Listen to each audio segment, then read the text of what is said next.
Are you feeling completely overwhelmed by your goals? Like no matter how much you try, you can't get started and you can't get to where you want to be? You say to yourself that you have all these goals and all these aspirations, but something's always holding you back, whether it's procrastination, doubt, or simply not knowing where to start. The truth is that we don't stay stuck because of our lack of discipline or motivation. We stay stuck because of the stories that we tell ourselves about what we are capable of doing and what we're not. And we put so much pressure on our goals. We pretty much put our entire livelihood, our self-worth, that even trying is intimidating. Because if we fail, we are losing all of our identity. So today I'm going to give you some tools so that you can break out of this cycle with actual exercises that you can apply. So grab a journal and let's get started.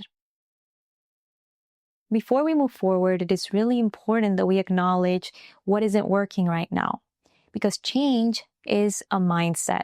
It starts with us acknowledging that something isn't working in our lives because we either feel out of alignment or we know that we are destined for more and we want more out of this life. And the thing is that until we acknowledge the need for change, we are going to stay in this comfortable place where most people say, "Oh, I'm just the way I am." And that is really saying, I don't have the power to change my life. You may have said this to yourself before in many ways, like maybe you're too old, maybe you have tried before and you failed, or that you simply don't have the skills so you won't try anyway. The truth is that there are many things in life that we can't control. But at the same time, there are many things that we can, like the way that we think, the way that we respond to the world, and the actions that we choose to take every day. And when we focus on the things that we can control, we are pretty much reclaiming back our power. But first, we have to clear our internal garden. Think of your mind like a garden. And right now, your mind has many weeds and many beautiful plants. But your soil is so full that you don't have space for new seeds. So before you go on and plant new seeds, you have to take everything out that is not working for you. You have to go in and weed out the plants that are destroying your beautiful garden. This is the same with your beliefs. Before we move on, we have to see what beliefs are holding you back before you plant new ones so that you can be aware of them and counteract them with new beliefs that are going to empower you. So let's start uncovering your old beliefs with this exercise. You're going to grab a journal and ask yourself, what goal am I feeling stuck on right now? Why haven't I reached this goal yet? Write down your answer and be as honest as you can because this will reveal where you're feeling limited. What beliefs do I have about myself or this goal that might be holding me back? For example, it could be a belief that you say that you're not good enough or that you'll never make it. Is this belief actually true? What evidence do I have that proves this belief wrong? This step is key because it helps you question everything that you have been holding on to and realize that a lot of these things aren't true. Finally, what you want to do is to replace every limiting belief that you find with an empowering one. For example, if you constantly find yourself saying that you can't do something, you can say to yourself that you are capable of growing and learning. And with constant repetition, you start to rewire your mind for real change. Once we've been able to understand ourselves and our beliefs, we want to get real clear about our goals. Most people usually skip this step because they feel like they already know what they want and their goals are too broad. And the problem with broad goals is that you cannot create a solid plan of action. For example, if right now my goal is to be happy, that is way too general. The same way that I can't just get in my car and expect to get somewhere without knowing the address or the location, I need to be specific about what my happiness looks like. So what does happiness look like for you, for example? It could be creating a family. It could be having a set amount of financial stability to have certain experiences. Whatever it is, you have to get very detailed on what you want, because then you can break down those goals into micro movements. And micro movements are the little actions that we take daily to actually get to the bigger goal. So for the second exercise, we're simply going to take some time to grab a journal and get very clear on our goals. That way we can actually break them down and have solid steps that we can take every day and actually see results because we are focusing on what is within our control rather than the big picture. So let's get specific with your goal. Like I said, instead of saying, I want to be happy, ask yourself, what does happiness look like for me? What specific experiences or achievements would make me feel fulfilled?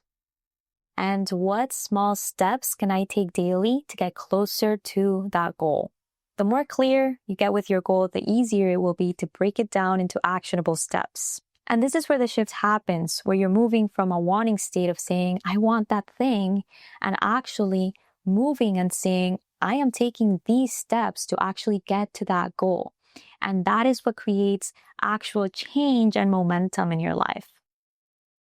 If you're like me, you're probably thinking, okay, that's all great information, but how do I actually get started? Personally, I have a huge problem with procrastination. Sometimes it feels almost impossible to get that first step started. I always talk about resistance in my videos because when we want to do something that is actually going to change our lives for the better, we are going to be faced with resistance. And resistance is a term coined by Steven Pressfield, who talks about this energy that will come and try to stop you from achieving your dreams. And it has many faces, whether it's fear, procrastination, whether it is telling you to do anything but the thing that you want. And really, the best tool that I have found for resistance is simply taking action. For the longest time, I felt like I needed to be motivated to take action. Like I needed to feel aligned and feel all this excitement to actually get started. But the truth is that you don't need motivation to get started. You just need to move. Most of us get stuck in a cycle of procrastination because we don't feel confident. Most of us pretty much say to ourselves, I don't know how to do that. So we choose not to try. We choose not to learn. We choose not to take action. And so we never gain the confidence because confidence is actually built through repetition. The truth is that the confidence that you're looking for doesn't come from waiting.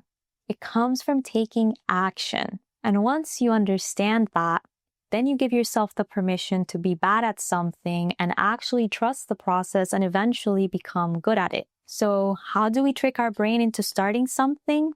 By telling ourselves that we're only going to do something for 2 minutes. I literally tell myself, I'm only going to work out for 2 minutes.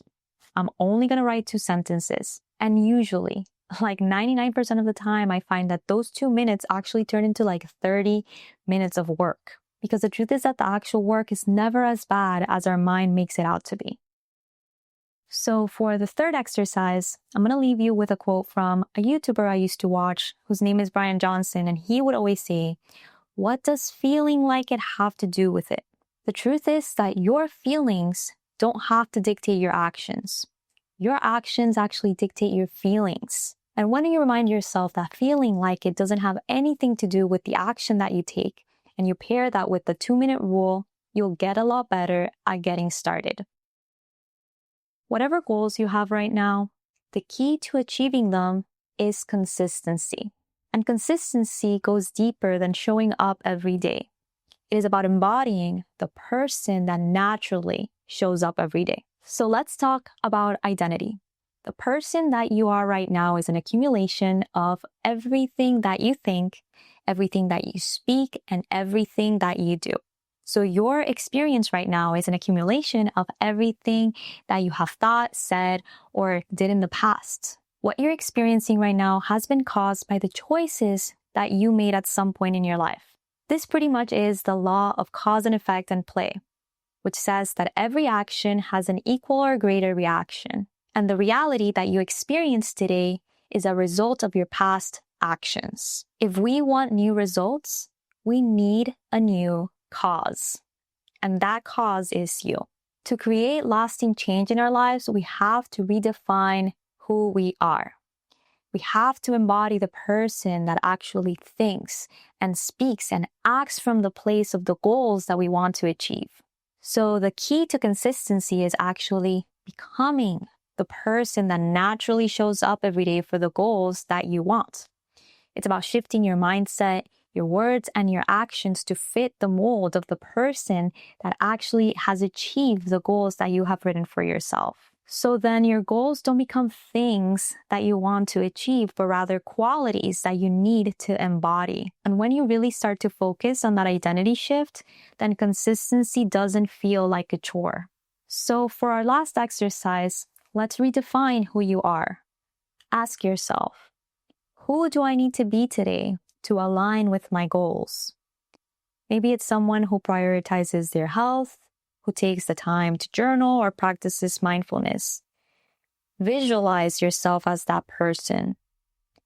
Take a moment each day to picture yourself already living the goals that you have. Think about how that person feels, what habits they have, and feel yourself stepping into this new identity. Your goals obviously matter, but in the process, remember that you need to be patient and kind to yourself, because loving yourself as you are right now is equally as important as getting to the place where you want to be. No matter how far away you are from your goals, remember that you need to accept the present version of yourself fully, because this is the only version of you that exists. And right now, and every step of the journey, you deserve to feel worthy, because your worth is never going to be attached to any goal that you have. So remember how important it is to be present, to do the best that you can in this moment, and to love and accept yourself every step of the way. I hope that this video was helpful for you. And if you have any other tips or strategies that help you get to your goals, I would love to hear about it. I really appreciate your time and your presence, and I will see you again very soon.